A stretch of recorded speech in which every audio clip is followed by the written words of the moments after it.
Welcome to the Know. I'm Ashley. And I'm Gus. After years and years and years of waiting and being patient and memeing, we finally figured out how the Half-Life story ends. And oddly enough, not from a video game, but well, this is Valve we're talking about. They don't make video games. It was from a blog post. The writer of Half-Life 1 and 2 dropped a text bomb on the gaming world last night when he tweeted out what could be the long-awaited ending to the most infamous unfinished franchise in video game history. So here's what happened if you haven't heard. Last night, former Valve employee and Half-Life writer Marc Laidlaw tweeted a link to his own website. That link contained a letter written by Kdin Fremont, and it appears to summarize the events that would have happened in Half-Life 2 Episode 3. The letter doesn't use the exact names of people and places in Half-Life, possibly because of copyright issues, but it doesn't take much imagination to figure out who Laidlaw is talking about. For instance, Gertrude Fremont is Gordon Fremont. Oh, I get it now. Yeah. No, now that makes sense. God. Eli You thought you were just reading some crazy fanfic, huh? No, yeah, fuck. Okay, this makes a lot more sense. Ellie Vaunt is Eli Vance, and Alex Vaunt equals Alex Vance. We've cracked the code! Seriously though, if you are a Half-Life fan and the cliffhanger of Episode 2 has been eating away at you, you really do owe it to yourself to read the full post. But we'll do our best to summarize. The letter describes Gordon and Alex traveling to the Arctic, but well, it's listed in his text as Antarctica, but since we're flipping everything, it's the Arctic.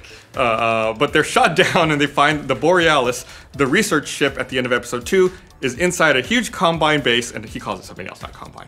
It's inside a huge Combine base. After a rescue, eventually Gordon, Alex, and Dr. Judith Mossman get on board the Borealis. Yeah, Gordon and Alex decide to fly the ship on a suicide mission into the Combine's command center. Gordon ends up being the last person on the ship, but just before impact, he's saved by a portal that's been opened up by the Vortigons. Gordon ends up on a beach where he's unsure how the war against the Combine ended up going. How did it turn out? And he wraps up the letter with, "Expect no further correspondence from me regarding these matters. This is my final episode." While Laidlaw doesn't come straight out and say that the post is the plot of Episode 3, it definitely sounds like an attempt to finally give Half-Life fans some closure. Yeah, it's like working around restrictions probably just enough while also giving us what we needed. Curious gamers swamped Laidlaw's site, which was briefly knocked offline because of all the traffic. Early this morning, Laidlaw tweeted, "My website's down for now. I guess fanfic is popular. Even a gender swap snapshot of a dream I had many years ago." Yeah, sure, Laidlaw. So, why now? But it's been, what, 10 years? Actually, the timing of Laidlaw's post might not be as random as it looks. A lot of people have speculated that it's because of a 10-year non-disclosure agreement that Valve employees were under when it came to Half-Life. If you remember, the last Half-Life game, Episode 2, was released 10 years ago this year. So maybe Laidlaw felt like finally he had the freedom to at least give his version of how the story ended. Of course, closure has been a long time coming for Half-Life fans. The first one released in 1998, and it was the debut game from a little company called Valve Software. That at the time no one had really heard of. I hope those guys make it. In 2004, Valve released the sequel, Half-Life 2. That was followed by Half-Life 2 Episode 1 in 2006 and Half-Life 2 Episode 2 a year later. But then Episode 3 was delayed indefinitely, leaving fans hanging after the cliffhanger ending of Episode 2. And Valve and Gabe Newell haven't talked about Episode 3 for years, which has led to tons of wild theories, fanfictions, even a meme, Half-Life 3 confirmed. For whatever reason, Valve dropped the Half-Life franchise, even if fans didn't. I mean, God, Valve employees troll gamers harder than anyone. Why Half-Life 3 was abandoned exactly has been the source of a lot of speculation in the game industry. Earlier this year, Game Informer's Andrew Reiner went on a quest to find out what happened to the game, and he posted a very lengthy interview with a source inside Valve. That source said that other projects in the company, ranging from Steam to Dota 2, ended up really eclipsing making another Half-Life. That source said, "There's something with that third episode that isn't sitting right with Gabe and other people at Valve. Ultimately, it just starved to death. The people that tried to give it life find themselves better off working on other projects." For all their talk of desks on wheels enabling employees to move around and work on whatever projects they want, that doesn't mean that there aren't pressures to work on certain projects or to avoid others. Like Half-Life. And Half-Life seems to have been a no-go for a long time now. Yeah, you might remember back in 2015, we actually broke a report that Half-Life 3 had been in development, but had been shedding development staff to other projects over the years. And then the reception of Mass Effect 3 and the way fans completely turned on it made Valve even more nervous about potentially touching Half-Life again.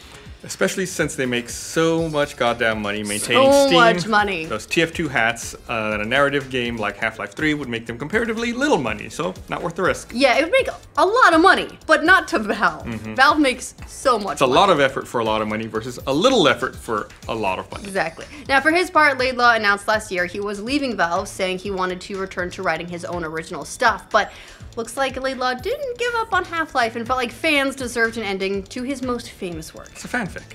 And Half-Life fans have been very grateful for the closure. Twitter user fake wizard. No, he's a real wizard. Remember, we're swapping everything. Okay, so he's a real muggle? Yes. Okay, Twitter user fake wizard responded, I can finally move on, thank you kindly. And Laidlaw responded, you and me both. He's a writer? He wrote you, the letter U, the letter N. Letters cost a lot. You and me both. Another person told Laidlaw, I'm getting more closure out of this than I expected, and he responded, very glad to hear it. Now, over on the Half-Life subreddit, where you can imagine people have been very excited over the news, a lot of fans were pushing their appreciation that the long-awaited conclusion has finally come in some form, any form, really. As Redditor Spaceman37 put it, for everyone who just wanted to know how the story ended, who didn't care how good or bad the game would have been or whether it would have lived up to the hype or not, this is it, coming directly from Laidlaw. If Valve never makes the damn game, in my opinion, this is a worthy conclusion to the game. I'm gonna take exception with that. Okay, what's your thoughts? This is episode 3, not Half-Life 3. It's true, but a lot of times they're used interchangeably. People just mean what comes next in the story. This is what comes next. I don't view it as an overall conclusion to the series. But I mean, even so, it does end on its own cliffhanger a Yes. little bit, but it seems like it concludes Freeman's story. Yes. Also, an interesting thing to note is the way Laidlaw ended the letter with an elegantly written paragraph that some think could be a meta-commentary on how things changed in the company during his years with Valve. It's not too much of a stretch. Laidlaw wrote, "It has been a circuitous path to lands I once knew, and surprising to see how much the terrain has changed. Enough time has passed that few remember me, or what I was saying when last I spoke, or what precisely we hope to accomplish. At this point, the resistance will have failed or succeeded, no thanks to me. Old friends have been silenced or fallen by the wayside. I no longer know or recognize most members of the research team, though I believe the spirit of rebellion still persists. I expect you know better than I the appropriate course of action, and I leave you to it." Could that be his way of saying that Valve as a company has irrevocably changed and that despite Laidlaw's effort to keep Half-Life going, nobody else was interested? Nah, they're all just really, really into card games, and that's why they're developing Artifact. Oh, we'll probably never know for sure his precise feelings on Valve's evolution because that paragraph implicates a lot, but he's probably never going to come out and say it. Yeah. Well, because the NDA on Half-Life may be up, but chances are his work contract was a bit more ironclad. Still, it's nice that Half-Life's writer was interested in finishing its story, even if Valve never will. It's good to have closure of some kind. Yeah, I mean, do you feel better? Yeah, absolutely. Yeah, I mean, like, I would still like to have a Half-Life game. I would play a Half-Life game. Let me say this. Okay. Despite having read it, if they made it, I would still buy it and play it. That's saying something. I would still, Valve, I will still give you money. Just go buy some hats. Yes. So that's what we're into now. What do you guys think about finally getting an ending to Half-Life? What was your interpretation of Laidlaw's post? Let us know in the comments. And for all your Half-Life news, if there ever is any ever again, be sure to like this video, and if you're new around here, subscribe to the know. Just the next time that Valve employees troll us all. Just 10 more years. Could that be his way of saying that Valve as a company has irrevocably. Is it irrevocably or is it irrevocably. After a rescue, eventually Gordon, Alex, and Dr. Jude's but it does take much.